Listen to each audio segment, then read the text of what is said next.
Mes esam Plungė kalba komanda, podcastų komanda, bet jau labiau pasidarėm interviu komandą, bet vien žodžiu nesvarbu.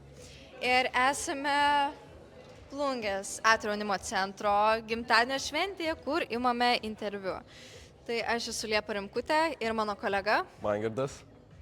Bauras. Tai ką, susiradau dar vieną žmogų, aprodyk fituką savo, pasakyk, iš kur pirkai viską. Nu tai batai bus iš Bolzai, Aha. kelnės bus iš Kropo, čia gavau dovanų iš Future Self grupą, nu ir akiniai iš optikos. Nu va, looking lit, seniai. Dėkui. Nu tai ką, susiradau dar vieną žmogeliuką. Tai turiu klausimą. Jeigu būtum temperatūra, kiek rodytum ir kodėl? Jeigu būčiau temperatūra, tai bus kokis 26, žinai, 26 įtep šilta, ne per daug šalta. Nu tai gera temperatūra kasdieniam gyvenimui, žinai. Tai gerai, ačiū labai. Prašau. Tai ko tikitės iš šio renginio? Kokie yra jūsų lūkesčiai? Mūsų lūkesčiai yra, kad mus atrastų daugiau jaunimo, kuriem yra daugiau nei 10 metų.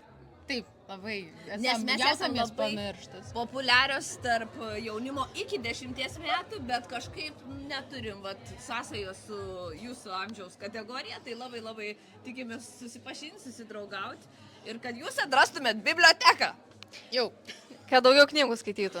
nebūtinai. Biblioteka nėra tik apie knygas. Taip, ir šiandien gali tuo įsitikinti, mėly žiūrovai. Iški dar čia toks chaosiukas, ką privalo būti biblioteka.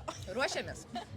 Jo, kitas klausimas. Kaip manote, ar bus daug susirinkusių, daug žmonių įsitraukusių jūsų veiklas? Laikas parodys, manau, laikas parodys. Aišku, nes mes toks fains, kad pas mus neįmanom nebūti. Jeigu bendrai renginys sulauks didelio pasisekimo, tai pas mus netrūks žmonių.